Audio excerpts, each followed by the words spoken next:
Now, it is my privilege to be up here with these three beautiful women. Aren't they beautiful?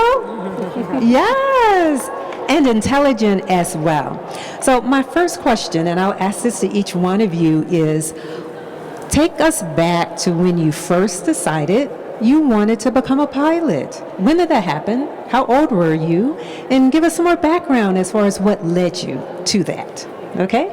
So Ms. Tanisha, we'll start with you. Okay. Please forgive me, everybody. My voice is a little bit raspy. I woke up like that, as Beyonce said. So I decided to become a pilot when I was 15 years old. Matter of fact, I was about the same age that you guys are in junior high, high school. And because of Shades of Blue, I was able to get my first flight lesson here in Colorado at the Front Range Airport, flying a tail dragger. And I don't know if anybody knows about those tail draggers, but it's a two-wing airplane, and it has a front seat and a back seat. And I was in the back, and the pilot took off, and we went soaring down the runway. And as we climbed up, I got a chance to look out the window of each side, and I was like, wow, this is amazing. I said from there, this is a career that I was going to do. Now, I chose that at the age of 15.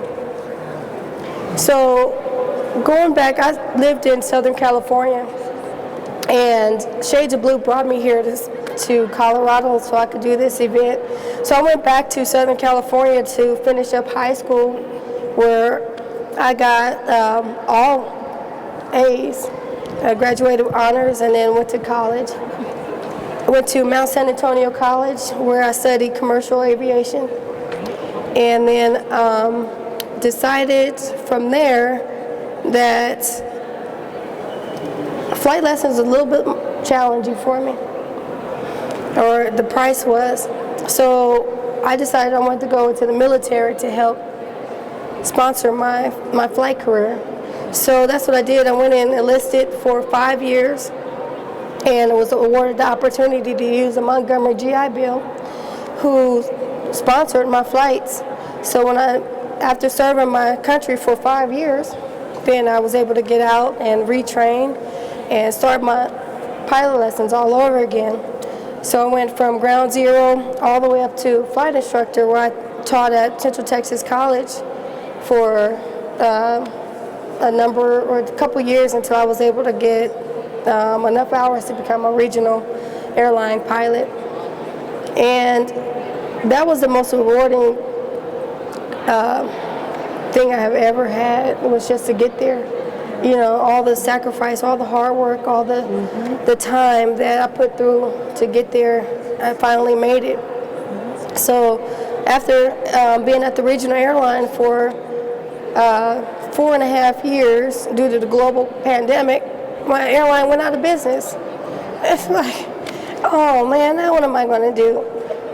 So then I decided to then I decided to go corporate. I don't know if anybody of you know what corporate is. And that's just flying, you know, a lot of business folks, a lot of rich folks, people with money, CEOs, Congress, celebrities. And we got a chance to go all over the country, you know, flying down to Mexico, up to Canada and Hawaii, the Bahamas, and we just went everywhere. It was a blast, you know, for the last 2 years. And then after flying with them for a few years, Delta called and said, hey, would you like a job? I said, yes. So here I am. I've been with Delta now since August for 8 months, and I'm here on the Airbus 320 flying out of Atlanta with Delta. I'm loving it. I'm loving it. Okay, so I picked up on some things as you talked, Tanisha, and we're going to come back to it. Tanisha held on to her dreams, guys. Is that what you heard too? Yes, we're going to talk a little bit about that. Okay. So, Romaine, how about you? Take us back. How old were you? What was going on when you decided, I want to be a pilot?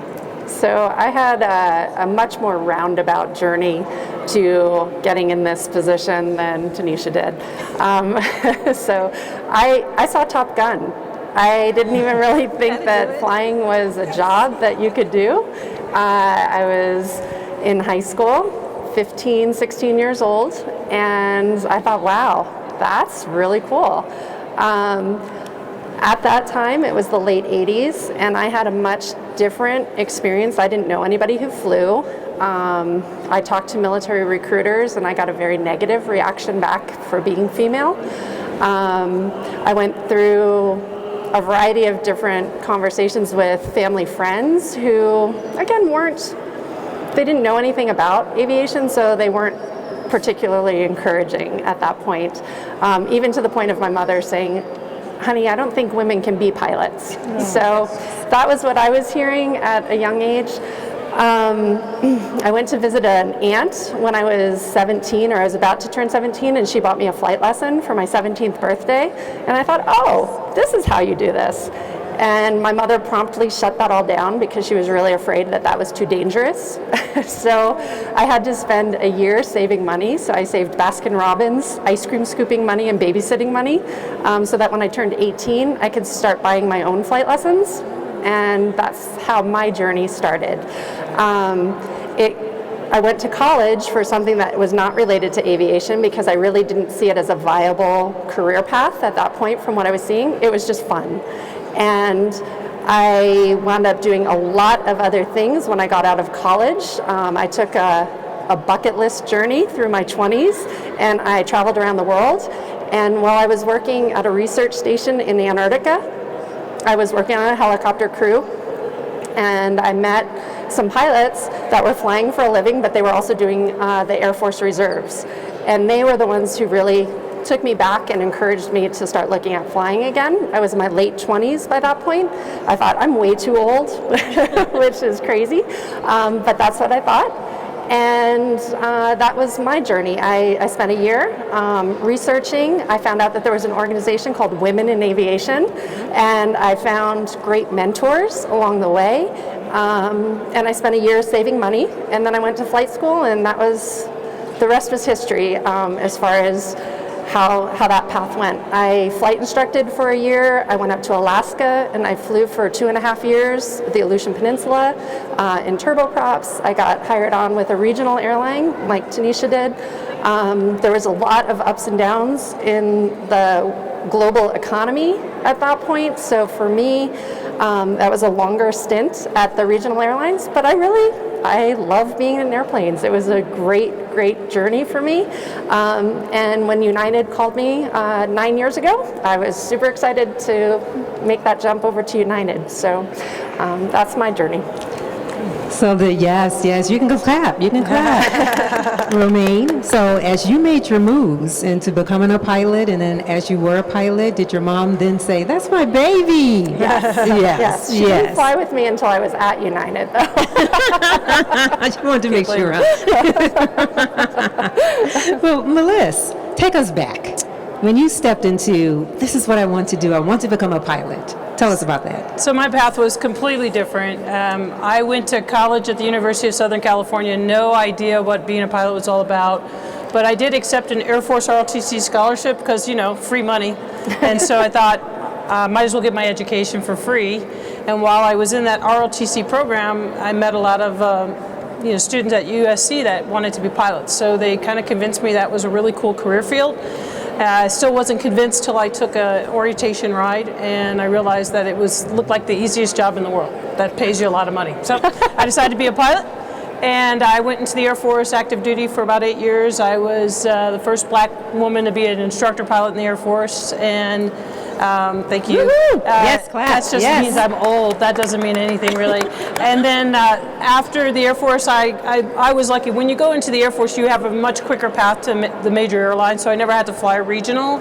I got to go directly into United Airlines. So I've been at United 30 years, so way different than these two over here. And I would highly suggest when they talk about how they had to save money to get their flying licenses, I got paid while I learned how to fly. So the Air Force or the Navy or the Marines or the Army are a great way to get your flying licenses if you want to try a different path. You just have to pay them back in years, that's all. And it's a great experience. It's an honor to serve your country, as Tanisha did that so that she could get her flying license. So consider that as you can do it JROTC if you're in high school, or you can do ROTC at any university in the U.S. Awesome. Very, very awesome. Now we're going to come back to the topic because each one of you had a theme as far as holding on to your dream, right? Once you got that set in your mind and you followed that path. But we're going to take a pause here and we're going to go to you guys. How often do we get to be this close to 3 pilots? So I know you have some questions. So go ahead. Anyone? Yes. I'm going to. You may need to give her the mic.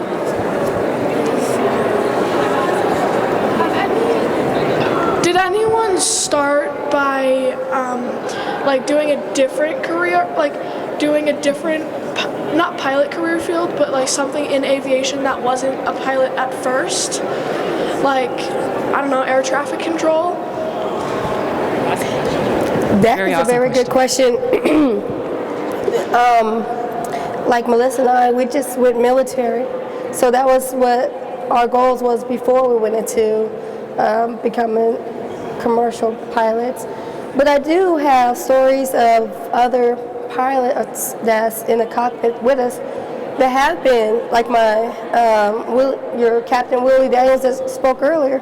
He was a flight attendant for 8 years before he transitioned over to become a pilot for United. And so for myself, again, I was doing, I call them bucket list jobs. I had different places in the world I wanted to see, different things I wanted to do. So while I was taking flight lessons, I was also working at the school in the FBO. So I did everything from fuel aircraft to taxi aircraft. I'd push them on tugs. I was doing assistance with the mechanics, the maintenance program that they had. I worked in Antarctica driving large fuel trucks. So I spent some time doing things down there. I worked on a helicopter crew as a loadmaster, so I'd fly along with the helicopter.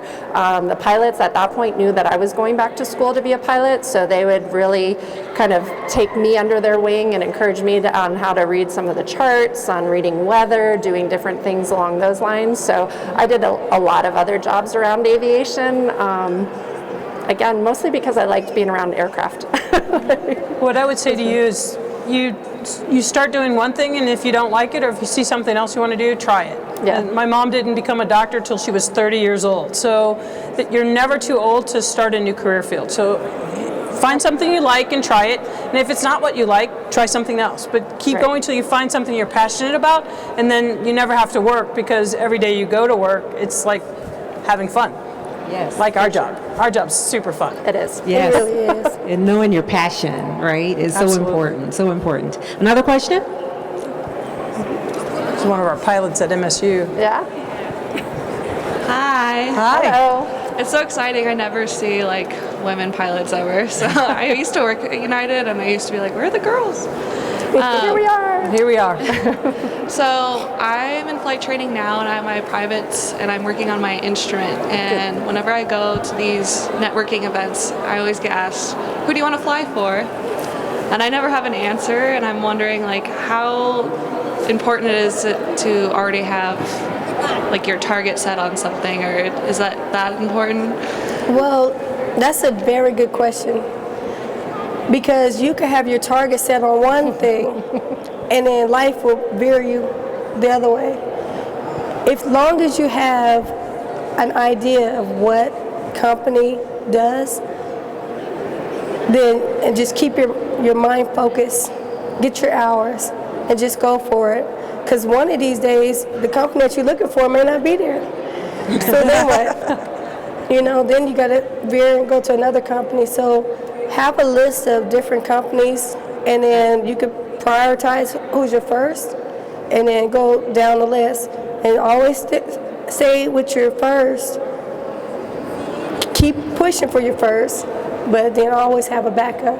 Yeah, I would very much agree with that as well. You know, prioritize what's important to you, and then see, you know, there's lots of resources out there. Airline Pilot Central is one that kind of gives some background of where bases are, where, you know, pay is, what kind of planes they're flying, but know you, like what drives you. You want to go fly float planes in the Caribbean, you know, like do it. You know, that's your number one. And then just like Tanisha was saying, you know, you just kind of look at what those companies that are out there have that's important to you, and start your process that way. That's the way to organize it. I would say that probably if you're going the civilian route and it's regionals, I would say any place that works for you and that's going to hire you is a good job. When it comes to the majors, and so in an ideal world, you would interview with everyone and be accepted. Now you have a choice, right? And so you're looking at Southwest, United, Delta, American, you know, which are probably the 4 majors. Then you have to go with the airline that has the culture that fits you. So each airline has kind of a personality, and you can find that by just going to all of these airline industry exhibits and talking to the pilots, and you'll find the one that fits you best. And that should be your number one. That's how you rank it. But you always take the first job offer you get. You know, I mean, that's really what it is. You don't want to say no to someone hoping to get a different job, and then that job never materializes. So all of the airlines are great, right? So definitely, I mean, you'd love to get them all, say, yeah, you're hired at one time, but sometimes you have to take the first offer you get.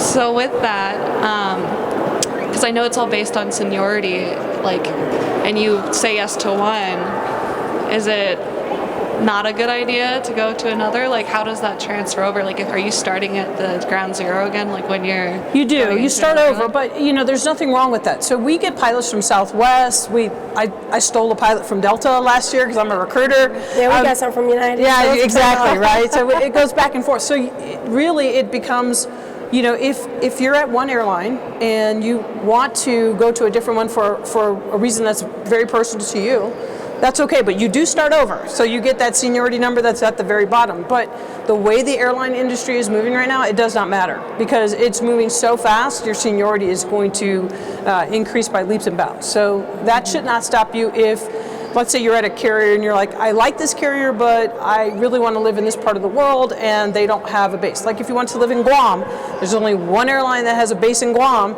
so you might want to move for that reason. That's perfectly fine. So just realize, yeah, you do start over, salary starts over, but that used to be a big deal, but not anymore. Yeah, I want to add something because we are, for the airline, a lot of people don't realize corporate is a lucrative business also, and that you could also make just as much money in corporate that you would, you know, for the airlines. Your seniority go up just as much, and corporate life is way different from the airline life.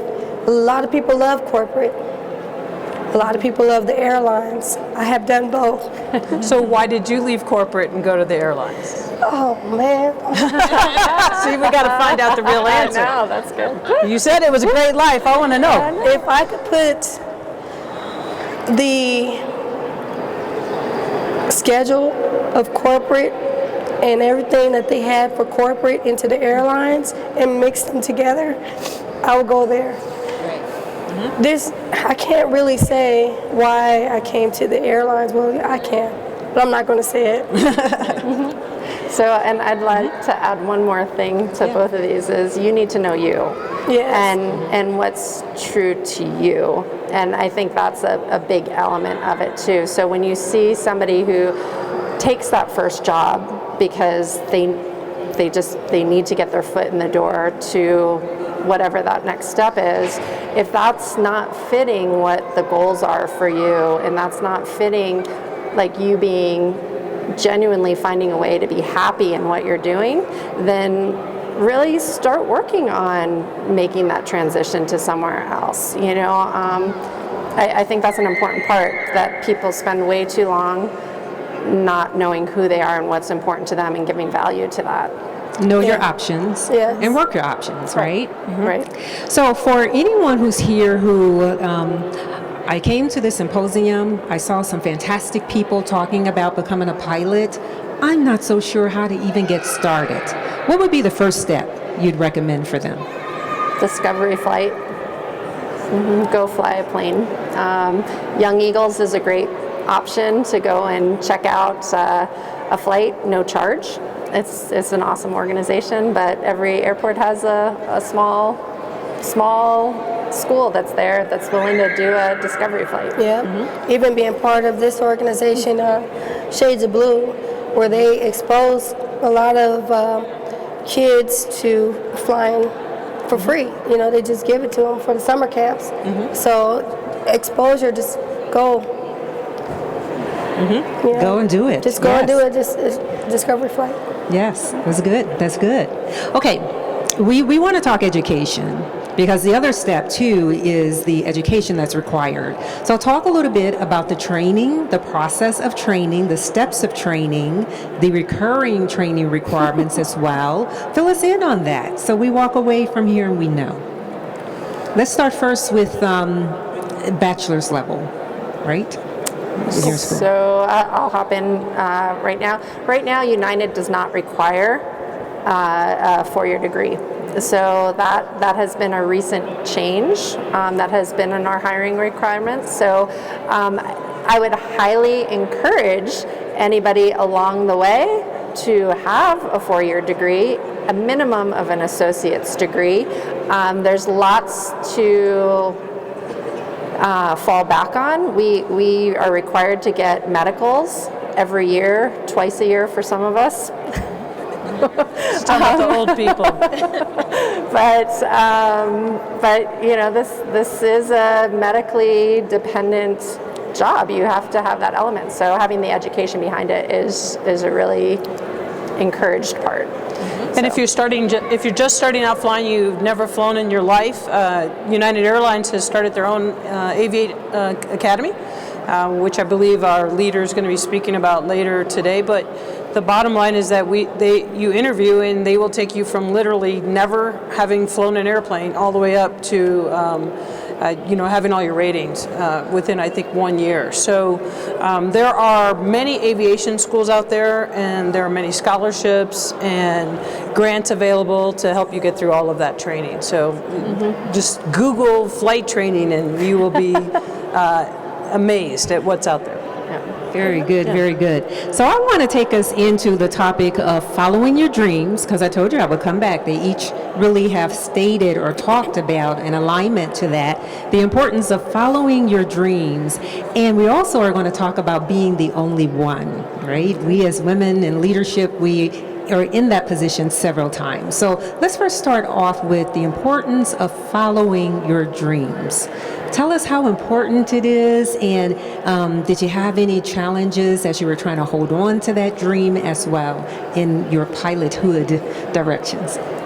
Well, I'll start off. It's very important to hold on to your dream because in the end, it's always rewarding. There's going to be so many challenges, either with finances or life or just something, COVID, that will stop your journey, and then you could get discouraged. And if you don't have your sight on that goal, then you could just fall and just don't continue. But as long as you just keep your sight on that goal and just know that you're going to get there one day, you can make it. Now, you guys want to add to that? I would say the airline industry is a roller coaster ride. So there are highs and there are lows, and you just have to. Sometimes you have to pivot. I've been very fortunate. When I got to United, I've been there 30 years straight. But I have friends who were furloughed because there were bad academic times, and one of them became a Denver police officer, and one of them went to teach while they were furloughed. The teacher came back, and she's now a pilot back at United. The Denver police officer is retiring from the Denver police force, so she decided not to come back. So you do have to be flexible because it is a career field that has incredible highs and sometimes a few lows. And I would say, throughout my career, there most definitely has been a lot of roadblocks that happened along this way, a lot of